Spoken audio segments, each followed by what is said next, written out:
Ouah, smash, au filet. Ouah, c'est parti. Isabelle, 42 ans, a une nouvelle passion. Génial, ouais, tac, j'ai gagné. Ce qui la met dans cet état, c'est son nouveau jeu vidéo, du tennis virtuel. Ouah, je vais gagner. Quand on la voit, difficile d'imaginer que cette mère de famille n'avait encore jamais touché une manette jusqu'il y a quelques mois. Double faute, ouais, super. C'est en essayant par hasard chez un ami qu'Isabelle a eu le déclic. Aujourd'hui, elle a sa propre console et elle tourne à plein régime. J'ai acquis ma console toute seule, comme une grande, qui est ici. C'est un petit boîtier. En moyenne, j'achète un jeu tous les mois. Et ici, c'est un peu le monde à l'envers.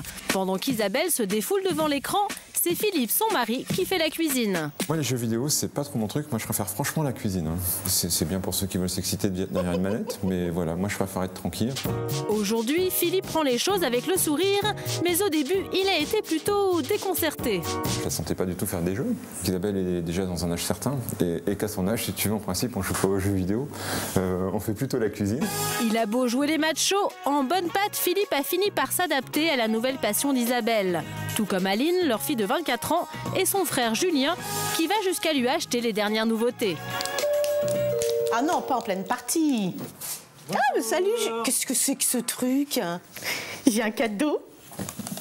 Oh, Julien a acheté pour sa mère le dernier jeu musical. Depuis qu'elle l'avait essayé chez ses amis, Isabelle en rêvait. la musique, j'y connais rien du tout, mais on s'y fait très très vite et on se prend rapidement pour une petite rockstar, ce qui est très sympa. Et si on faisait une partie? Dans la boîte, 2 guitares, un micro et une batterie. L'occasion pour Isabelle d'entraîner tout le monde dans une partie, Philippe compris. Alors, il faut que tu la mettes dans l'autre sens, Philippe. Il faut que tu la tournes, il faut que tu enlèves le truc. Aucun doute, ici, la pro, c'est bien elle. Ça doit fonctionner. Allez, c'est parti. Moi, je prends la batterie. 1, 2, 3. Je vais te battre, Julien. Isabelle a maintenant monté son groupe familial. Décidément, ce jeu est vraiment parfait, à un détail près. Moi, il manque le public. Mais Isabelle n'est pas la seule à se prendre au jeu. Nous sommes au salon du jeu vidéo à Paris et ici, les choses ont bien changé. Fini les ados boutonneux et la testostérone à gogo, les visiteurs portent aujourd'hui la jupe et les talons hauts. Aujourd'hui, un joueur sur 2 est une femme, mais pourquoi un tel engouement?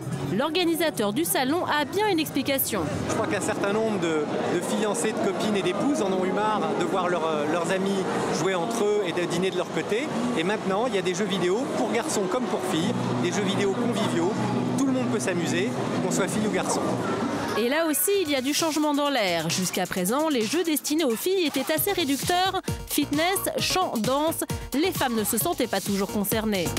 Les éditeurs oublient un petit peu qu'on sait aussi jouer à des jeux de guerre et qu'on n'a pas forcément envie de jouer à des jeux d'enfants ou de fifi, quoi.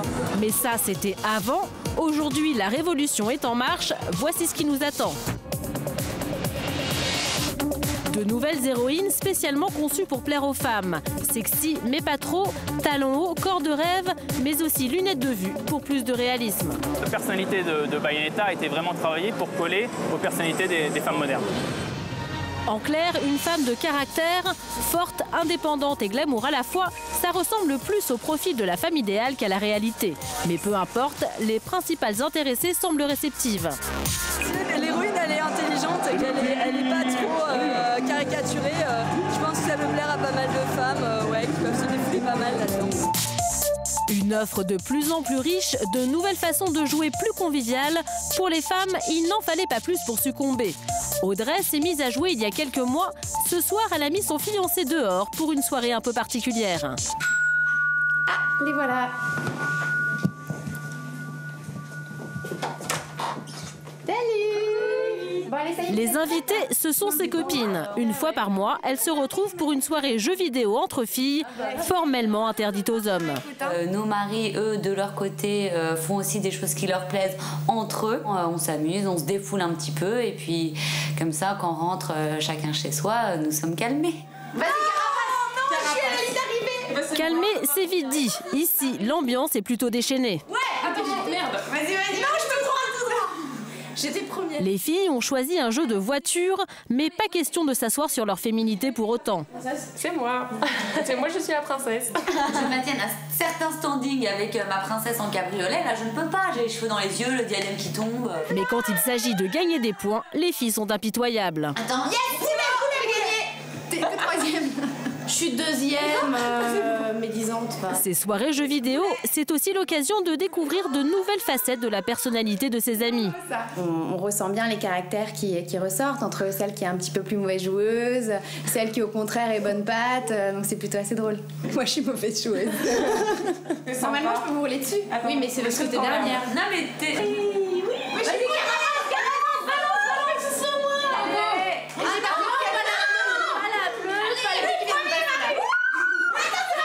Une chose est sûre, le jeu vidéo au féminin ne manque pas de piquant. Alors messieurs, préparez-vous à partager consoles et manettes.